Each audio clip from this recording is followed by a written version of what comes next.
আসসালামু আলাইকুম। আমরা আজকে জানব ভূগোল, পরিবেশ ও দুর্যোগ ব্যবস্থাপনা থেকে কিছু গুরুত্বপূর্ণ প্রশ্ন উত্তর, যেগুলো বিগত প্রাইমারি, বিসিএস ও অন্যান্য পরীক্ষায় এসেছিল।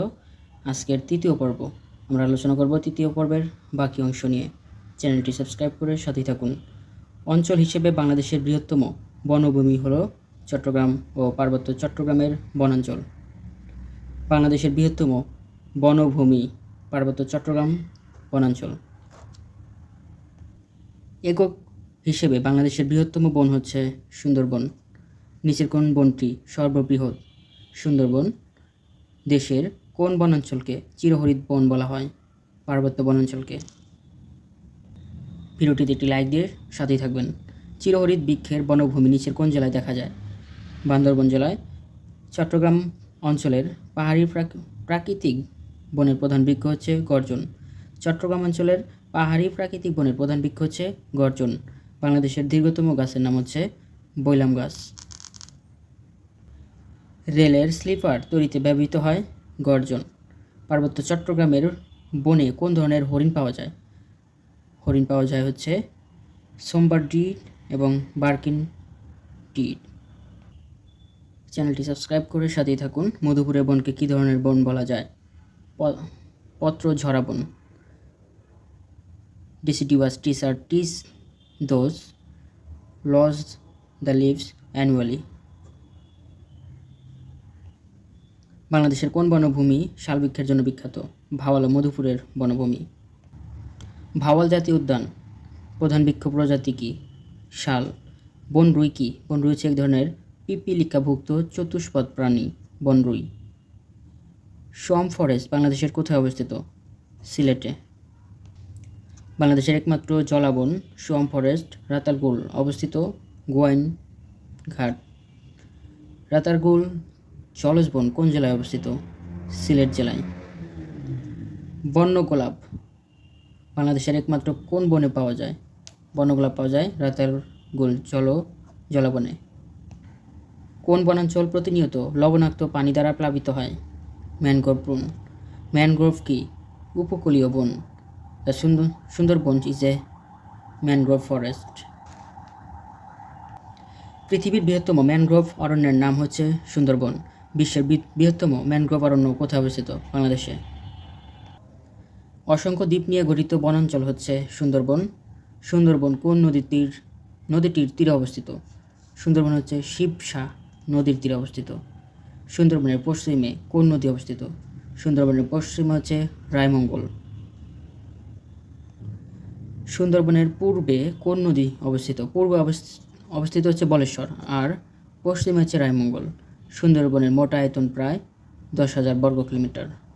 সুন্দরবন এর কত শতাংশ বাংলাদেশের ভৌগোলিক সীমানার মধ্যে পড়েছে? 62%। বাংলাদেশের অন্তর্গত সুন্দরবনের আয়তন 2400 বর্গ মাইল। সুন্দরবনের আয়তন 6060 বর্গ কিলোমিটার। সুন্দরবনে বাংলাদেশ ও ভারতের সীমানা নির্ধারণকারী নদী নিচের কোনটি? হাড়িয়াভাঙ্গা নদী।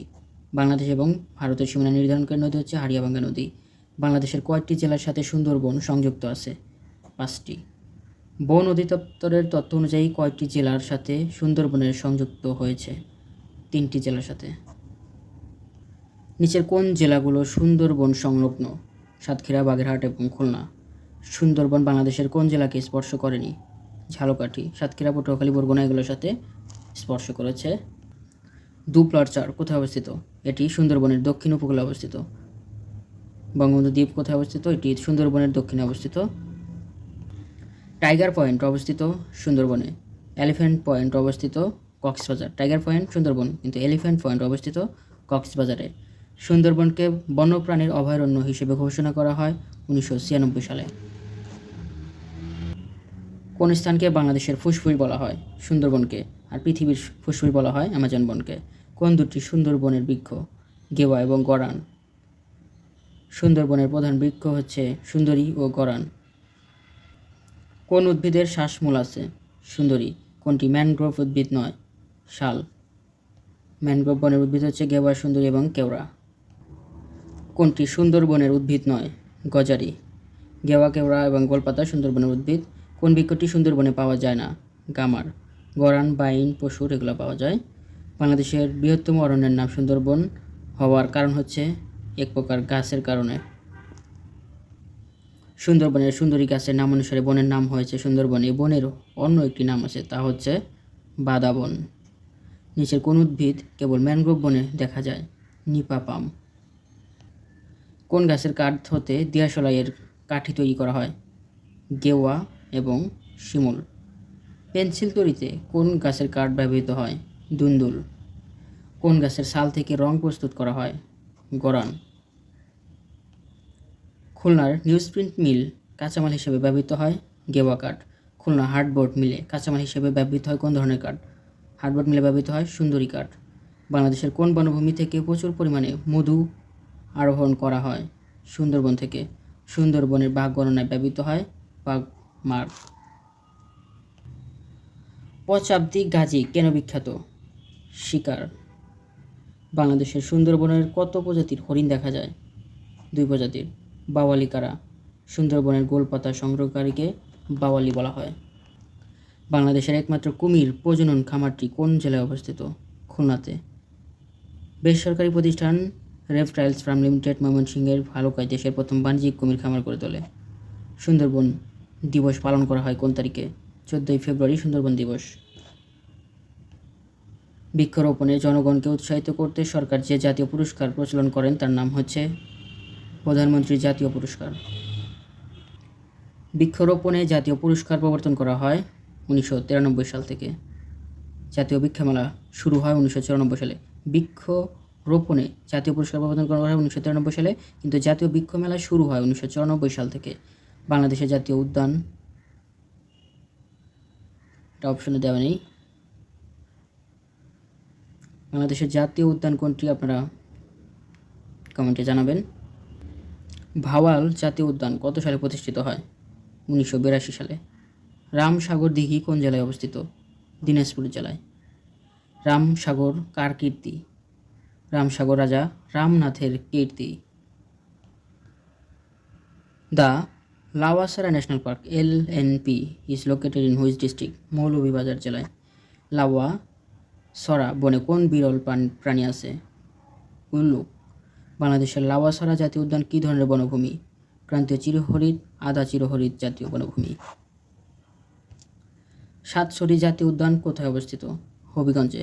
বলধা গার্ডেন কোথায় অবস্থিত? ঢাকাতে। নিচের কোনটি বাংলাদেশের ওয়াইল্ড লাইফ স্যাংচুরি বলা হয়? চর কুকরি-মুকরিকে।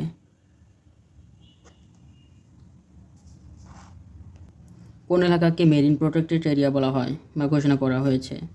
সেন্ট মার্টিন এবং এর আশেপাশের এলাকাকে। নিচের কোন দ্বীপকে সামুদ্রিক সংরক্ষিত এলাকা হিসেবে ঘোষণা করা হয়েছে? নিঝুম দ্বীপকে। বাংলাদেশের প্রথম ইকো পার্কটি কোথায় অবস্থিত? সীতাকুণ্ডে। মুরাইছড়া ইকো পার্ক অবস্থিত বড়লেখাতে। বাংলাদেশের প্রথম ইকো পার্ক হচ্ছে সীতাকুণ্ড, আর মুরাইছড়া ইকো পার্ক এটি অবস্থিত বড়লেখাতে। কোনটি বন অধিদপ্তরের ঘোষণা অনুসারে রক্ষিত এলাকা? জাতীয় উদ্ভিদ উদ্যান এবং Banshkhali eco park. Safari park যে জাতীয় পার্ক? জীবজন্তুর অভয়ারণ্য। দেশের প্রথম সাফারি পার্ক অবস্থিত কক্সবাজার জেলার ডুলা হাজরাতে। ডুলা হাজরা সাফারি পার্ক কোথায় অবস্থিত? কক্সবাজার জেলায়। What is the meaning of the word ডুলা Hazra known as the famous place in the CIST? ডুলা Hazra শব্দ পার্বত্য চট্টগ্রামের একটি বিখ্যাত স্থান। এর অর্থ হচ্ছে 1000 প্যালানকুইন্স। সাফারি পার্ক কোন জেলায় অবস্থিত? গাজীপুরে। ব্লু ইকোনমি সুনীল অর্থনীতি কোন বিষয়ের সাথে সংশ্লিষ্ট? সমুদ্র অর্থনীতির সাথে। কে সর্বপ্রথম ব্লু ইকোনমি এর ধারণা দেন? গুন্টার পাউলি। বাংলাদেশের ব্লু ইকোনমির চ্যালেঞ্জ 9 হচ্ছে ঘন ঘন বন্যা, সমুদ্র দূষণ, ত্রুটিপূর্ণ সমুদ্র শাসন, কোনোটি নয়। বাংলাদেশের মোট দেশজ উৎপাদনের কৃষিখাতের অবদান ক্রমহ্রাসমান। রাষ্ট্রপতি পুরস্কার প্রদান করা হয় কৃষি উন্নয়নের জন্য। ধান গবেষণা ইনস্টিটিউটের সংক্ষিপ্ত নাম হচ্ছে BRRI, Bangladesh rice research institute. The acronym BRRI stand for Bangladesh rice research institute. Bangladesh ধান গবেষণা ইনস্টিটিউট অবস্থিত জয়দেবপুর, গাজীপুরে। বাংলাদেশ ধান গবেষণা ইনস্টিটিউট এর সদর দপ্তর অবস্থিত গাজীপুরে। বেসাইল কি? একটি উন্নত মানের ধানের নাম। সবচেয়ে উচ্চ ফলনশীল কোনটি? মালাইরি। উত্তরাঞ্চলের মঙ্গার ধান বলে পরিচিত হচ্ছে B33। বাংলামতি কি? এক প্রকার ধানের নাম। খরা সহনশীল জাতের ধান হচ্ছে ধান 56 এবং 57 খরা সহনশীলতা ধান। বাংলাদেশ পরমাণু কৃষি গবেষণা ইনস্টিটিউট বিনা কোথায় অবস্থিত? ময়মনসিংহে। ইরাটম কি? উন্নত জাতের ধানের নাম। DAE। বাংলাদেশ সরকারের কি বিষয়ক সংস্থা? কৃষি বিষয়ক সংস্থা। DAE stand for department of agriculture extension. BADC এর পুনরূপ হচ্ছে বাংলাদেশ এগ্রিকালচারাল ডেভেলপমেন্ট কর্পোরেশন। প্রধান বীজ উৎপাদনকারী সরকারি প্রতিষ্ঠান হচ্ছে BADC এর কাজ হচ্ছে কৃষি উন্নয়ন। বাংলাদেশের একমাত্র প্রধান বহু শস্য গবেষণা প্রতিষ্ঠানটির সংক্ষিপ্ত নাম হচ্ছে BARI এর পুনরূপ হচ্ছে বাংলাদেশ এগ্রিকালচারাল রিসার্চ ইনস্টিটিউট। বাংলাদেশের মশলা গবেষণা কেন্দ্র অবস্থান বগুড়াতে। বাংলাদেশের ডাল গবেষণা কেন্দ্র অবস্থিত ঈশ্বরদীতে। বাংলাদেশের কোন জেলায় ফল গবেষণা ইনস্টিটিউট আছে? রাজশাহীতে। বাংলাদেশের পাট গবেষণা ইনস্টিটিউট অবস্থিত ঢাকাতে। পাট থেকে তৈরি জুটন আবিষ্কার করেন ডক্টর মোহাম্মদ সিদ্দিকুল্লাহ। পাটের জিন রহস্য আবিষ্কারক বৈজ্ঞানিক হচ্ছে মাকসুদুল আলম। পাটের জিনোম আবিষ্কার বিজ্ঞানী গবেষণা মণ্ডলী সমন্বয়ে গঠিত দলটির নাম ছিল স্বপ্নযাত্রা। বাংলাদেশের পাট গবেষণা ইনস্টিটিউটের কোন গবেষণার নেতৃত্বে দেশি পাটের DNA বিন্যাস আবিষ্কৃত হয়? ডক্টর মাকসুদুল আলমের।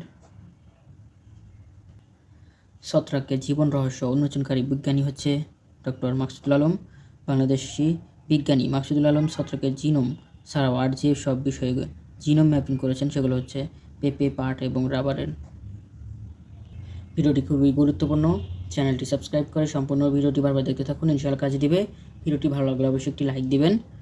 বাংলাদেশ পাট ও ছত্রাকের জীবন রহস্য উন্মোচনের স্বীকৃতি লাভ করে কোন প্রতিষ্ঠানের কাছ থেকে? উইপো থেকে। ইক্ষু গবেষণা ইনস্টিটিউট কোন জেলায় অবস্থিত? পাবনা জেলায়। বাংলাদেশ ইক্ষু গবেষণা ইনস্টিটিউট অবস্থিত ঈশ্বরদী, পাবনাতে। বাংলাদেশের চিনি শিল্পের ট্রেনিং ইনস্টিটিউট কোথায় অবস্থিত? ঈশ্বরদীতে। বাংলাদেশের বৃহত্তম কৃষি উদ্যান কোথায় অবস্থিত? গাজীপুরে। বাংলাদেশের বৃহত্তম কৃষি উদ্যান গাজীপুর জেলায় কাশিমপুরে অবস্থিত। জাতীয় বস্ত্র দিবস কত তারিখে পালিত হয়? 4 ডিসেম্বর। জাতীয় পাট দিবস পালিত হয় 6 মার্চ। জাতীয় বস্ত্র দিবস 4 ডিসেম্বর আর পাট দিবস হচ্ছে 6 মার্চ। BTMC কোন মন্ত্রণালয়ের নিয়ন্ত্রণ করে?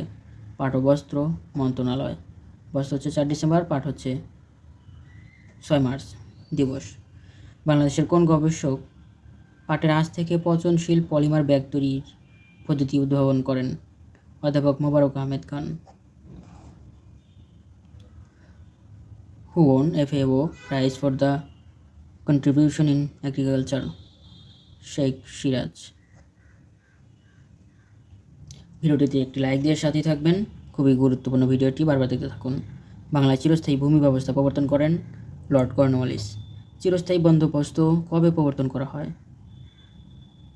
22/3/1793 সালে। When was the permanent settlement declared? 1793 সালে। চিরস্থায়ী করা হয় রাজস্ব। চিরস্থায়ী বন্দোবস্তের মাধ্যমে ভূমির মালিকানা কার উপর ন্যস্ত হয়? জমিদারদের উপর। সূর্যাস্ত আইন কবে চালু করা হয়? 1793 সালে। বঙ্গীয় প্রজাস্বত্ব আইন পাশ করা হয় 1885 সালে। Special committee on the East Bengal state acquisition and tenancy bill 1948 এর চেয়ারম্যান ছিলেন AK ফজলুল হক। পূর্ববঙ্গ জমিদারি দখল ও প্রজাস্বত্ব আইন estate acquisition and tenancy act কবে প্রণীত হয়? 1955 সালে। জমিদারি প্রথা বিলুপ্ত হয় 1950 সালে। কত সালে চিরস্থায়ী বন্দোবস্ত অবসান হয়? 1950 সালে। বাংলাদেশে কত বিঘা পর্যন্ত জমির খাজনা মওকুফ করা হয়েছে? 25 বিঘা। ভূমি উন্নয়ন কর আইন 2023 অনুযায়ী ভূমি উন্নয়ন কর কত বিঘা পর্যন্ত মকুব করা হয়েছে? 25 বিঘা। 1972 সালে ভূমি সংস্কারের কৃষির জমির মালিকানার সর্বোচ্চ সীমা কত বিঘা রাখা হয়েছে? 100 বিঘা। বাংলাদেশের সর্বশেষ ভূমি অর্ডিন্যান্স কোন সালে করা হয়? 1984 সালে। 1984 সালে ভূমি সংস্কার অধ্যাদেশ অনুযায়ী একজন ব্যক্তি সর্বোচ্চ কত বিঘা জমির মালিক হতে পারবে? 60 বিঘা। দেশের প্রথম ডিজিটাল ভূমি ব্যবস্থাপনা চালু হয় কোথায়? চট্টগ্রামে। বাংলাদেশের মোট আবাদযোগ্য জমির পরিমাণ 2,25,00,000 একর। বাংলাদেশের চাষের অযোগ্য জমির পরিমাণ 1,25,00,000 আর চাষের যোগ্য 2,25,00,000 একর।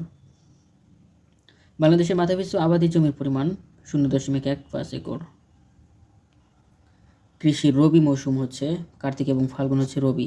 রবি শস্য, রবি ক্রপস বলতে বোঝায় শীতকালীন শস্যকে। কোনটি রবি ফসল নয়? কচু।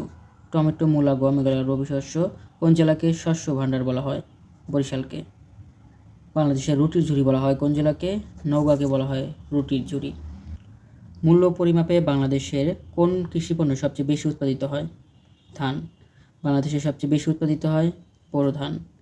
Percentage of total arable area where rice is grown in Bangladesh. বাংলাদেশের আবাদি জমির কতটুকু ধানের চাষ করা হয়? 80%. Percentage of total arable area where rice is grown in Bangladesh, 80%. বাংলাদেশের রোপা আমন ধান কাটা হয় অগ্রহায়ণ এবং পৌষ মাসে। বাংলাদেশে কৃষি দিবস পালিত হয় 1 অগ্রহায়ণ হচ্ছে কৃষি দিবস। জাতীয় কৃষি দিবস কবে উদযাপিত হয়? 15 নভেম্বর কৃষি দিবস। বাংলা হচ্ছে 1 অগ্রহায়ণ। বাংলাদেশে পানি সম্পদের চাহিদা কোন খাতে সবচেয়ে বেশি? কৃষি খাতে। কাটারি ভোগ চাল উৎপাদনের বিখ্যাত জায়গা হচ্ছে দিনাজপুর। পাওয়ার থ্রেসার কি? পাওয়ার থ্রেসার হচ্ছে ধান মাড়াইয়ের মেশিন। বাংলাদেশের কোন জেলায় সবচেয়ে বেশি চাল কল রয়েছে? নওগাঁ জেলায়। বাংলাদেশের প্রধান অর্থকরী ফসল হচ্ছে পাট। নিচের কোনটি বাংলাদেশের অর্থকরী ফসল নয়? ধান। পাট, তামাক, তুলা এগুলো অর্থকরী ফসল। সোনালী আঁশ বলা হয় নিচে কোনটিকে? পাটকে। সোনালী আঁশের দেশ হচ্ছে বাংলাদেশ। কোন প্রকার মাটি পাট চাষের জন্য সর্বাপেক্ষা উপযোগী? দোআঁশ মাটি। মেস্তা এক জাতীয় পাট। রিবন রেটিন কি? পাট পচানোর পদ্ধতিকে বলা হয় রিবন রেটিন। একটি কাঁচা পাটের গাঁটের ওজন হচ্ছে 4.5 মণ। বাংলাদেশের দ্বিতীয় প্রধান অর্থকরী ফসল হচ্ছে চা। বাংলাদেশের কোন জেলা চায়ের জন্য বিখ্যাত? সিলেট জেলা। চা চাষের জন্য কত ডিগ্রি সেলসিয়াস তাপমাত্রা প্রয়োজন? 16 থেকে 17 ডিগ্রি সেলসিয়াস। সিলেটে প্রচুর চা জন্মাবার কারণ হচ্ছে পাহাড় ও প্রচুর বৃষ্টি হয়। ছায়াবৃক্ষ কোন বাগানের সাথে সম্পর্কযুক্ত? চা বাগানের সাথে। কোন উদ্ভিদের জন্য প্রত্যক্ষ আলো বাঞ্ছনীয় নয়? চায়ের জন্য। বাংলাদেশে প্রথম চা চাষ আরম্ভ হয় কবে? 1840 সালে প্রথম চা চাষ শুরু হয়। বাংলাদেশের প্রথম চায়ের চাষ আরম্ভ হয় সিলেটের মালনীছড়াতে। উপমহাদেশের প্রাচীনতম চা বাগান হচ্ছে মালনীছড়া চা বাগান। উত্তরবঙ্গের কোন জেলায় প্রথম চা চাষ শুরু হয়? পঞ্চগড় জেলায়। বাংলাদেশের অর্গানিক চা উৎপাদন শুরু হয়েছে পঞ্চগড়ে।